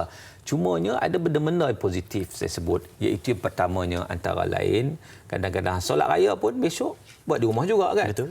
Dan di situ kita dapat mengetahui sebenarnya sebelum ini, tahun-tahun sebelum ni, ada orang dia tertinggal solat raya, dia tak boleh pergi masjid, dia tak buatlah. Dia tak buatlah. Dia tertinggal lah. Jadi bila apa yang berlaku pada tahun ini menunjukkan rupa-rupanya kau tak boleh buat masjid, di rumah boleh buat. Jadi di situ ada kesedaran. Betul. Akan datang bila dibuka masjid surau, maka kalau dia tak dapat pergi, mungkin ada hal tertentu, dia tetap boleh laksanakan. Betul. Di situ dia dapat satu ilmu kat situ. Itu satu kebaikannya. Pertama. Yang keduanya, sebenarnya kalau kita yang biasa buat kebaikan, tiba-tiba kita tak boleh buat kerana kekangan yang berlaku, kita tetap akan dapat pahala yang sama. Sebagaimana disebut dalam hadis Nabi sallallahu alaihi wasallam, disebut juga dalam kitab Mustika Hadis, yang mana ringkasnya saya sebut mafhum dia, yang mana Allah Taala menugaskan ada malaikat khusus yang tulis pahala-pahala ni. Katakan begini, contohnya dia ni setiap tahun dia pergi tarawih di masjid, dia berjemaah di masjid. Dia kalau boleh dia akan pergi. Dia tak pernah ponteng pun. Tetapi tiba-tiba tahun ni tak boleh pergi. Bila tak boleh pergi itu kerana memang tak mampu pergi, memang tak boleh pun. Jadi dia tetap dapat pahala macam dia pergi juga. Sebab apa? Sebab Allah mengetahui bahawa kalau boleh pergi, dia tetap akan pergi. Dia contohnya macam ni. Kalau orang yang kita ambil contoh mudah, katakan ada seorang ni hak wajib tu dia buatlah. Katakan dia tak pernah tinggal solat duha, ni contoh. Solat duha dia tak tinggal. Tiba-tiba dia sakit. Dia sakit, dia tak boleh buat solat duha. Maka Allah menugaskan malaikat yang tulis khusus baginya. Tetap dapat pahala solat duha itu. Sebab apa? Sebab Allah Maha mengetahui. Dia ni, dia sihat, mesti dia buat. Tetapi sekarang ni, dia bukan tak mau buat. Tapi dia sakit. Tak boleh buat. Dia tak boleh buat. Tak mampu buat. Contohnya, dia koma contohnya. Maka pahalanya tetap akan dapat. Jadi jangan risau bagi mereka, bagi kita semua yang buat di rumah tahun ni. Bukan kerana kita tak nak pergi masjid, tetapi tak boleh pergi. Maka itu dimaafkan, bahkan akan mendapat pahala juga di sisi Allah. Sebab apa? Sebab Allah mengetahui bahawa memang kita nak pergi sekiranya kita berkemampuan untuk kita pergi. Wallahu alam. Saya yakin mesti ada penonton yang tersenyum mendengarkan jawapan dari Ustaz sebentar tadi. Walaupun buat di rumah, walaupun dalam keadaan bersendirian, tetapi tetap sama kerana niat di dalam hati memang azam sungguh-sungguh untuk melakukan sehabis baik apapun amalan yang dilakukan dalam bulan Ramadan pada tahun ini. Baik, sidang penonton, Tanyalah Ustaz di TV3 berakhir di sini. Jangan lupa sambungan 30 minit di TV9. Dan kita ingat, kita masih lagi diberi nikmat masa, nikmat ibadah untuk dikerjakan sehingga ke hari terakhir dalam bulan Ramadan pada tahun ini. Namun, jangan dilupakan bagi mereka yang telah pergi meninggalkan kita, sahabat-sahabat kita, sesiapa pun yang kita kenali ataupun tidak dikenali. Semoga kita doakan mereka diampuni oleh Allah Subhanahu wa taala dosa-dosa yang lalu mereka lakukan. Amin ya rabbal alamin. Al-Fatihah. أعوذ بالله من الشيطان الرجيم بسم الله الرحمن الرحيم الحمد لله رب العالمين الرحمن الرحيم مالك يوم الدين إياك نعبد وإياك نستعين اهدنا الصراط المستقيم صراط الذين أنعمت عليهم غير المغضوب عليهم ولا الضالين.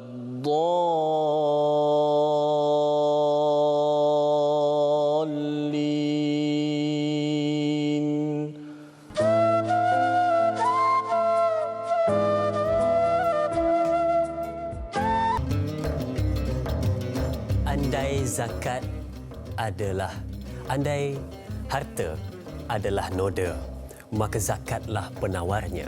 Andai umur dipenuhi dosa, maka taubat adalah ubatnya. Dan andai setiap bulan dipenuhi dengan noda, maka bulan Ramadan adalah pembersih baginya. Mungkin ayat yang disampaikan sebentar tadi boleh jadi sebagai renungan dalam kehidupan kita. Dan terima kasih saya ucapkan kepada semua penonton setia Tanyalah Ustaz yang masih setia bersama dengan kami pada pagi ini untuk sama-sama kita meneruskan perbincangan kita 30 minit di TV9. Untuk sama-sama kita meneruskan perbincangan untuk dapatkan pencerahan berkenaan dengan apa kemusykilan yang bermain di fikiran para penonton setia Tanyalah Ustaz. Dan Ustaz, kalau tadi 1 jam setengah kita telah bincang berkenaan dengan bagaimana nak dapatkan Ramadan yang terbaik untuk kita berkenaan dengan tajuk Ramadan terbaik untukku, dan sambungan 30 minit di TV9 ni penonton dan juga Ustaz, kita nak ambil soalan berkenaan dengan bagaimana untuk kita menyambut Ramadan, untuk kita menyambut Syawal pada esok hari dan tata cara solat sunatnya dan juga adab-adab di bulan Syawal. Baik, kita nak ambil soalan dari penonton kita di WhatsApp Tanyalah Ustaz dari sahabat kita Syafinas Mansur dari KKB. KKB ni okeylah, tak apa, kita baca KKB . Baik. Assalamualaikum Ustaz, bagaimana tata cara menghadapi raya mengikut SOP yang diarahkan kerajaan juga mengikut syariat Islam? Terima kasih Syafinas Mansur. Soalan yang ditanyakan bagaimana nak menyambut raya dengan SOP dan juga syariat Islam yang sebenar. Bagaimana untuk pembukaan di TV9? Silakan. Baik, terima kasih kepada persoalan yang dikemukakan.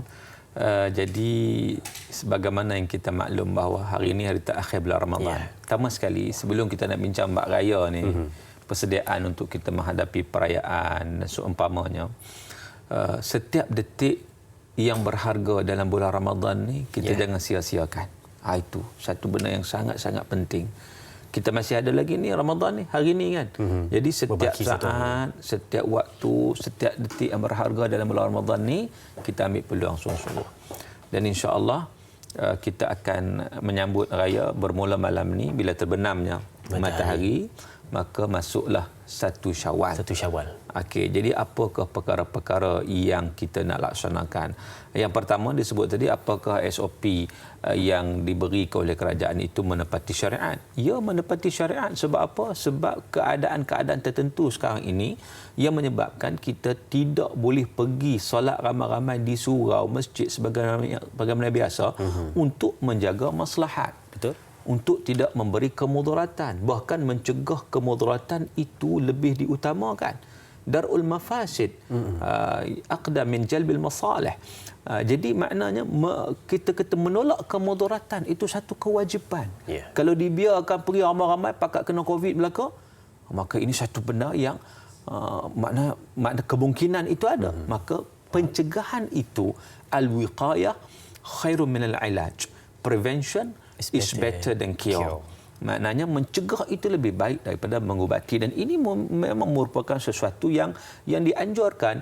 Dalam Al-Quran sendiri menyatakan wala tulqu biaidikum ila tahlukah. Jangan kamu campakkan diri kamu dalam kebinasaan. Banyak lagi kita lihat la darar wala dirar dan sebagainya. Baik. bagaimana kita nak sambut raya, kan? Persediaan, persiapan kita. Yang pertama sekali adalah kita kena ingat bahawa laisal 'aidu liman labisal jadid wa innamal 'aidu liman ta'atuhu tazid. Bukanlah raya tu semata-mata nak pakai pakaian baru, walaupun itulah orang nak pakai, kan. Tetapi sebenarnya raya yang sebenarnya adalah orang yang ta'atuhu tazid, ketaatan kepada Allah bertambah. Wa laisal 'aidu liman tajammala bil libas wa rukub wa innamal 'aidu liman ghufirat lahu dhunub. Iaitu bukanlah raya tu semata-mata kita berhias dengan pakaian dan kenderaan, tetapi raya yang sebenarnya ialah bagi mereka yang dosanya diampunkan oleh Allah Subhanahu wa taala. Jadi maknanya di situ kita nak pastikan bila kita sambut Aidil Fitri ini, kita sambut dalam suasana yang diradai oleh Allah Subhanahu wa taala. Sebab itu Aidil Fitri itu sendiri maksud apa? Aidil Fitri kembali kepada fitrah. Kembali kepada fitrah. Fitrah itu apa? Fitrah itu suci. Kullu mauludin yuladu al fitrah. Setiap anak lahir dalam keadaan fitrah, suci, bersih. Jadi sebulan tarbiyah Ramadan insya-Allah akan membersihkan kita daripada dosa, daripada noda. Maka wajarlah kita menyambut Aidil Fitri itu dengan kemenangan yang kita mulakan dengan bertakbir, membesarkan Allah Subhanahu wa taala. Walitukabbirullaha ala ma hadakum wa la'allakum tashkurun. Kata Allah, hendaklah kamu membesarkan Allah Subhanahu wa taala atas hidayah, petunjuk yang Allah bagi kepada kamu, dan moga-moga kamu bersyukur kepada Allah taala. Jadi maknanya apa yang soalan tadi disebut tu tentang apakah ia bertepatan dengan syariat, apabila kita melaksanakan tak boleh kita buat macam biasa, ia menepati syariat satu. Yang keduanya, yang penting kita tetap buat, jangan tak buat langsung. Takbir kena takbir raya, kan. Solat raya kita solat sah-sah tak pergi masjid, tak pergi masjid suram, pakai tak buat langsung. Jadi makna itu cara sambutan yang tak betul lah, kan. Jadi makna kita sambut dengan penuh kesyukuran pada Allah Taala, sebab perayaan kita adalah perayaan ibadah kepada Allah Taala. Maka dengan sebab itu wajar kita menyambutnya dengan membesarkan dan mengagungkan Allah Subhanahu wa taala. Pastikan ketaatan kita, hasil Ramadan itu kita bawa pada Aidil Fitri Al-Mubarak. Kan, insya-Allah, amin ya rabbal alamin. Dan mungkin juga yang tu yang Ustaz maksudkan sebagai kemenangan bila mana menyambut bulan Syawal, daripada kemenangan kita berada dalam bulan Ramadan. Kemenangan itu bukan terletak pada pakaian kita di hari raya yang cukup segak, dan bukan juga terletak pada banyaknya kuih raya kita di atas meja, tetapi terletak pada bagaimana keluar dari bulan Ramadan diampunkan dosa-dosa kita. Man shoma ramadhana imanan wa ihtisaban ghufira lahu ma taqaddama min zambi. Mudah-mudahan keluar dari bulan Ramadan, Allah ampunkan dosa-dosa kita yang lalu dan yang terkemudian. Baik, kita ambil soalan seterusnya di WhatsApp Tanyalah Ustaz dari sahabat kita. Tidak ada namanya di situ, tertera. Baik, katanya, Assalamualaikum Da'i dan Prof. Ustaz, saya nak takbir dengan keluarga. Boleh ke yang perempuan nak takbir sekali, Ustaz? Biar tahu, jangan keliru. Terima kasih atas soalan yang ditanyakan. Katanya nak takbir dengan family. Mungkin golongan muslimat boleh juga masuk sekali bertakbir atau tidak, Ustaz? Ya. Takbir ni disunatkan bila masuk saja malam ni, start maghrib, kita disunatkan untuk bertakbir, takbir raya lah. Takbir raya malam ni sampailah sebelum sampailah imam bertakbiratul ihram untuk solat raya. Maka habis itu last, itu last. Sebab Aidil Fitri ni takbir dia tak panjang, berbeza dengan takbir Aidil Adha yang lebih panjang. Jadi disunatkan takbir kepada siapa? Kepada semua. Baik laki-laki, baik perempuan, baik dewasa, baik kanak-kanak, semua sekali hendaklah bertakbir membesarkan Allah Subhanahu wa taala. Hatta orang perempuan boleh bertakbir. Cuma yang tak bolehnya takbir depan orang yang bukan mahram, kuat-kuat suara. Sagi bercari pula siapa ni suara ni, itu. Tapi dalam rumah kita, sama family kita, kita bertakbir ramai-ramai, tidak ada apa masalah. Bahkan memang digalakkan untuk kita memperbanyakkan takbir. Jadi malam ni start terbenam matahari maghrib tu kita dah mula boleh bertakbir dah. Dan juga kalau ikut pandangan Imam Syafi'i menyatakan bahawa malam raya ni merupakan malam yang sangat mustajab doa. Jadi jangan kita abaikan juga untuk memperbanyakkan doa pada malam ini. Dan juga kita meneruskan ibadat macam biasa. Kalau sebelum ni kita qiyamul lail, maka malam raya pun nak kena qiyamul lail jugalah. Jangan dah pakai ada raya tu dia huri tu. Dia rasa macam bebas. Rugilah macam tu. Maknanya biar Ramadan yang terbaik yang kita bincang itu dapat dihasilkan. Cara kita sambut raya itu menentukan apakah Ramadan kita terbaik ataupun tidak. Okay, itu yang menarik di hujung tu untuk kita ambil untuk pesanan pada hari ini. Bagaimana kita menyambut Syawal, menyambut hari raya dengan kegembiraan itu menandakan bagaimana Ramadan yang kita lalui selama 30 hari di dalam bulan Ramadan. Baik, sidang penonton yang dirahmati Allah, ada mungkin ada sahabat kita juga yang bertanya berkenaan dengan bagaimana mungkin bertakbir di telefon bimbit dan sebagainya, dan nanti kita akan kongsikan perkara itu untuk penonton semua. Dan kita nak berehat seketika, jangan ke mana-mana, teruskan menonton Tanyalah Ustaz, biar tahu jangan keliru.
Alhamdulillah, terima kasih diucapkan kepada semua penonton setia Tanyalah Ustaz, masih setia untuk menanti perbincangan kita pada pagi ini berkenaan dengan kalau di awal tadi kita bincang berkenaan dengan Ramadanku yang terbaik, dan sekarang kita bincang berkenaan dengan bagaimana untuk dapatkan Syawal yang terbaik, rentetan daripada Ramadan terbaik tadi masuk ke dalam bulan Syawal. Dan sebelum kita ambil soalan dari penonton, kita nak bawakan dulu kepada penonton-penonton berita terkini yang sempat kita saksikan pagi tadi, dan kita boleh lihat di skrin TV anda.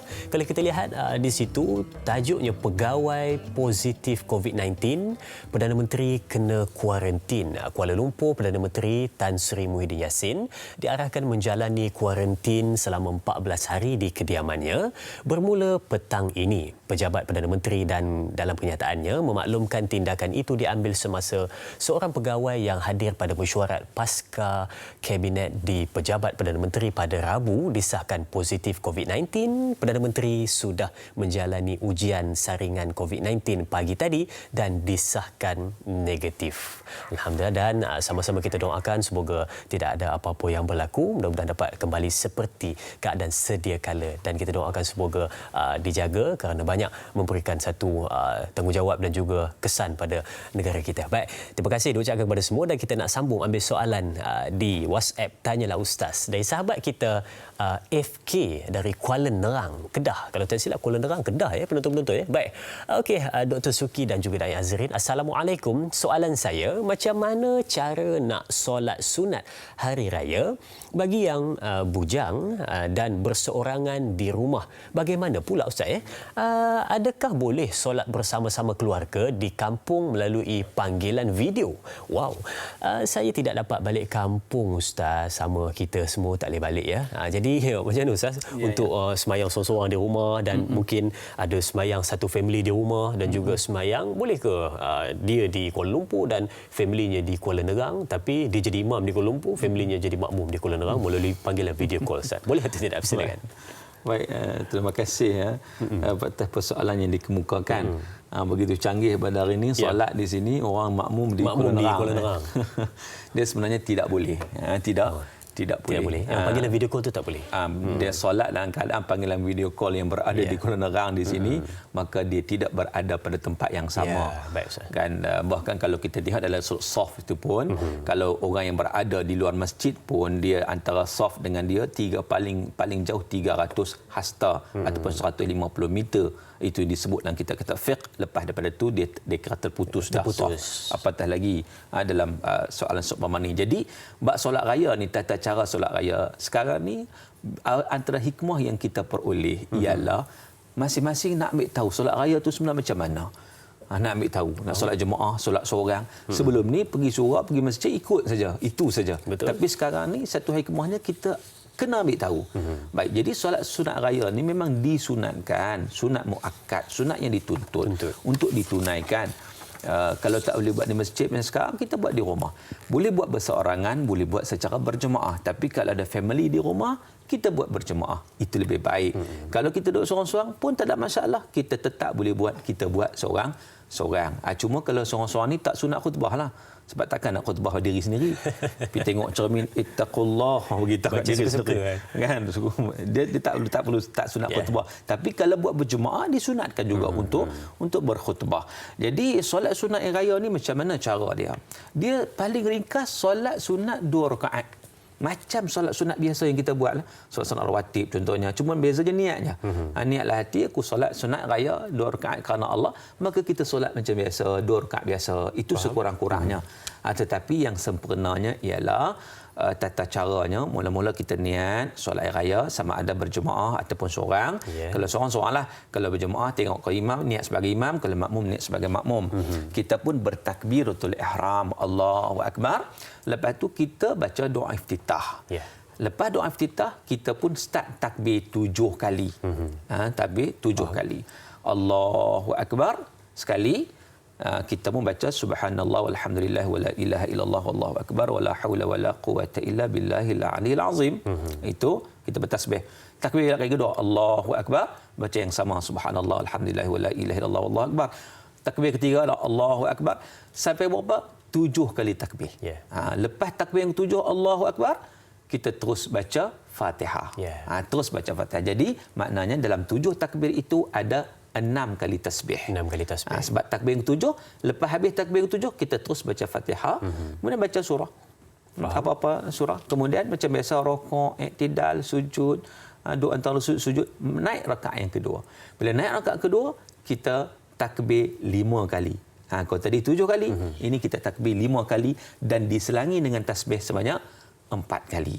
Itu saja perbezaan dia. Tetapi kalau terlupa takbir 7-5 kali ni macam mana? Tidak ada masalah. Tidak ada masalah. Boleh teruskan macam biasa. Tak boleh sujud sahwi. Tak perlu. Sebab tu kita kata kalau dia terlupa pun tak apa, ayalah. Jangan-jangan jadi imam. Jangan. Tak pernah pun jadi imam. Selalu di belakang. Lalu di belakang ikut ya, tiba-tiba sekarang ni jadi imam Allahu Akbar, terus baca Fatihah macam biasa kan. Jadi tak apa. Boleh teruskan, tidak ada masalah. Sebab kita sebut tadi sekurang-kurangnya solat 2 rakaat macam biasa. Jadi itu tata cara solat Aidilfitri. Jadi jangan siapa-siapa mengabaikan, meninggalkan untuk melaksanakan solat Aidilfitri ini. Jadi esok semua orang mampu untuk melaksanakannya insya-Allah. Tapi sebelum solat kita ambillah sunat-sunatnya, iaitu mandi sunat raya, kemudian kita menjamah sedikit makanan sebelum kita solat, kan? Jangan makan banyak terus dengan lemang rendang mana. Ambil sikit. Kalau Nabi nak makan tamar sikit kan. Kemudian kita memperbanyakkan takbir sebelum solat tu. Bila dah kita start solat, maka kita berhenti dah takbir raya. Lepas solat tak ada takbir raya lagi ya. Stop dah. Lepas solat kalau kita buat berjemaah, disunatkan pula kalau yang mampu untuk berkhutbah. Tak susah pun khutbah sebenarnya. Hari ini ada teks daripada Jakim dan sebagainya, kita print saja, baca jelah teks tu. Semua rukun khutbah semua duduk dalam tu je. Baca sebiji baca aja. Kalau inilah, ataupun ambil kesempatan juga untuk bagi nasihat sikit pada anak-anak dan sebagainya. Jadi ramai orang tak sabar ni. Ramai yang dah tak excited, sabar, tak sabar aku esok nak nak buat editor ni. khatib kan. Ada siap beli tongkat tu, Ustaz? Satu lagi ada orang tanya kan. Dia kata, Ustaz tongkat tak ada, macam mana nak guna apa ni? Dia tak ada syarat tongkat tu. Kalau ada, tak ada masalah, tak perlu kan. Jadi kita khutbah macam biasa. Khutbah yang pertama, duduk sekejap, kemudian sambung balik khutbah yang kedua. Maka selesai. Kemudian bersalam-salamanlah antara ahli keluarga. Itu je saya kan. Dan tahun depan insya-Allah solat raya Tok Imam tak risau. Sebab banyak Tok Imam. Banyak dia punya pemain simpanan. Banyak. Solat tarawih tak risau, solat apa raya tak risau. Tok Imam tak datang pun tak apa, ramai yang boleh. Dan saya ada sikit nak tanya Ustaz berkenaan dengan solat sunat raya tu. Dia punya waktu tu Ustaz. Waktu bila boleh mula yang paling awal dan berakhirnya bila? Mungkin ada juga penonton yang tanya. Waktu paling awal adalah sekira-kira matahari naik sekadar satu galah. Waktu yang dibenarkan solatlah waktu duha lah. Waktu duha. Sebab dia lebih kurang setengah jam. Kita kena tunggu sampai syuruk. 24 minit lepas syuruk. Atau kita kata setengah jam lah. Kalau syuruk, kita kata kalau lepas syuruk tu kita tunggu setengah jam. Sekurang-kurangnya. Tapi boleh juga kita buat pukul 8.30. Ikutlah. Pukul 9 boleh buat. Sampai bila ni waktu dia? Sampai sebelum zuhur. Sampai sebelum zuhur. Jadi lepas zuhur tak ada habis lah. Tak ada habis. Jadi kadang kelang kabut apa semua kan, mandi lambat kan anak-anak sebagainya. Pukul 10 baru boleh start solat. Boleh masih lagi boleh. Lagi mana belum sampai zuhur. Okey, baik Ustaz, terima kasih Ustaz berkenaan dengan itu, dan mungkin ada sahabat-sahabat kita yang tanya berkenaan dengan waktunya. Ustaz dah jawabkan sebentar tadi. Baik, kita ada soalan seterusnya di WhatsApp Tanyalah Ustaz dari sahabat kita, saya Torik dari Gelugu, Pulau Pinang. Assalamualaikum Dai dan Ustaz, apakah antara adab kunjung-mengunjung di musim PKP ini Ustaz? Mungkin kita boleh jadikan soalan ini sebagai kesimpulan untuk perbincangan kita pada pagi ini Ustaz. Silakan. Baik, terima kasih Tariq dari Gelugur. Dia bukan Gelugur, kan sebut Gelugur. Gelugur, Tasik Gelugur. Saya Tasik Gelugur, ini Gelugur. Dia beza kan? Dia beza. Gelugur di pulau. Gelugur pulau, di pulau island. Tasik Gelugur. Saya di Tasik Gelugur, di mana di seberang mainland. Dekat Sungai Dua. Yang maksud betul lah. Dia kata ada kunjung-mengunjung. Tahun ni kita dah ada SOP dia. Kunjung-mengunjung ni ada syarat-syarat je sebagaimana disebut tadi. Yang pertama keluarga terdekat saja. Kemudian mungkin jiran-jiran terdekat dan tak lebih daripada 20 orang kan. Dan juga ada SOP-nya juga, kena jaga kebersihan, ada sanitizer dan sebagainya. Yang penting keselamatan tu, kesihatan perlu kita jaga dengan betul. Sebab apa? Sebab kalau boleh kita nak prevention tadi, kan, kita nak mencegah tu. Sebab apa? Sebab dengan kita sihat, insya-Allah kita dapat melaksanakan ibadat dengan terbaik, dan panjang masa kalau boleh diberi peluang kita nak buat lagi ibadat kan. Tapi kalau sakit agak sukar untuk kita melaksanakannya. Jadi kita ikutlah SOP tersebut. Dan hari ini kemudahan banyak, di samping kita kunjung-mengunjung boleh buat video call. Hari ini kan dari jauh. Guna teknologi itu. Macam sekarang ni orang tak boleh nak pergi kuliah di Masjid Surau. Kuliah online. Banyak. Hari ini banyak. Alhamdulillah ramai yang mengikutinya. Alhamdulillah. Kuliah ditanya oleh ustaz. Alhamdulillah. Jadi maknanya kita jangan jadi alasan untuk tidak melaksanakannya. Banyak cara-cara kita boleh buat lagi. Yang pentingnya silaturahim, persaudaraan itu terbina, terjaga. Walaupun dalam suasana yang begini, kita tetap menjaga hubungan kita dengan Allah, dan juga kita menjaga hubungan kita dengan manusia. Hablum minallah, hablum minan nas. Dan insya-Allah bila mana kita jaga dengan cara yang terbaik, itulah raya kita, raya yang terbaik, raya yang kita kembali kepada fitrah, raya yang dalam keadaan kita mendapat la'allakum tattaqun, mendapat ketakwaan di sisi Allah Subhanahu wa taala, sebagaimana yang disebut dalam surah Al-Baqarah ayat 183. Jadi mudah-mudahan insya-Allah raya kita tahun ni raya yang terbaik, sebagaimana Ramadan kita Ramadan yang terbaik, insya-Allah. Amin ya rabbal alamin. Dan Ustaz, di penghujung ni kita nak ucapan istimewa untuk penonton-penonton setia Tanya Ustaz. Mungkin ada ucapan raya ringkas untuk mereka, dan nanti kita akan tutup dengan doa ringkas untuk perbincangan kita pada pagi ini. Silakan. Baik, terima kasih. Di kesempatan ini saya mengambil kesempatan ini untuk mengucapkan kepada semua, pertama sekali kepada ibu saya di kampung, jarak atas Tasik Lurus sampai Pulau Pinang. Memang kita tak boleh balik kampung kan, tak boleh duduk sini, raya kat sini. Dan juga semua keluarga saya dan juga semualah sahabat-sahabat, penonton-penonton semua sekali, saya ucapkan selamat menyambut Hari Raya Aidilfitri Al-Mubarak. Maaf zahir batin. Kullu am wa antum bi khair. Taqabbalallah minna wa minkum salihal a'mal, insyaallah. Dan kita nak tutup dengan doa ringkas pada perbincangan kita. A'udzubillahi minasyaitanir rajim. Bismillahirrahmanirrahim. Alhamdulillahirabbil alamin wassalatu wassalamu ala asyrafil mursalin wa ala alihi wa sahbihi ajma'in. Allahumma inna nas'aluka ridhaka wal jannah wa na'udzu bika min sakhatika wan nar. Allahumma innaka 'afuwun tuhibbul 'afwa fa'fu 'anna fa'fu 'anna wa 'an walidina wa 'an jami'il muslimin wal muslimat bi rahmatika ya arhamar rahimin. Rabbana 'alaika tawakkalna wa ilaika anabna wa ilaikal masir. Rabbana atina fid dunya hasanah wa fil akhirati hasanah wa qina 'azaban nar. Wa sallallahu ala sayyidina Muhammadin wa ala alihi wa sahbihi wa baraka wa sallam. Walhamdulillahi rabbil alamin. Amin amin ya rabbal alamin. Terima kasih diucapkan kepada semua. Ingatlah jadikan raya tahun ini lebih bermakna walaupun situasinya berbeza. Teruskan amalkan norma baharu, patuhi SOP PKPB yang telah ditetapkan. Jangan lupa esok saksikan Tanyalah Ustaz Setulus Ikhlas Aidilfitri, cabaran baharu esok secara langsung. Istimewa 1 Syawal, Tanyalah Ustaz akan menampilkan 2 orang hos, iaitu Da'i Hadari dan Da'i Aiman, bergandengan untuk menemani seorang panel jemputan yang tidak asing lagi dengan Tanyalah Ustaz, iaitu Ustaz Muhammad Ilyas Ismail. Selamat Hari Raya diucapkan kepada semua penonton setia Tanyalah Ustaz. Biar tahu, jangan keliru. Sekian. Assalamualaikum warahmatullahi wabarakatuh. Sambut dengan gembira, miskin kaya memakai baju baru warna-warni, mengunjung di sana kaum famili. Sungguh hebat pemandangan di hari raya ini, dua muda wajah berseri-seri. Marilah bergembira bersama menikmati hari raya. Tak mak, boleh sepotong. Saya mau makan genap perut kosong.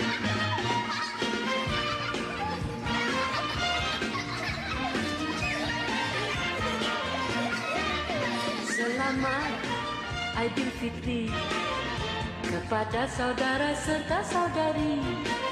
Setahun hanya sekali merayakan hari yang mulia ini.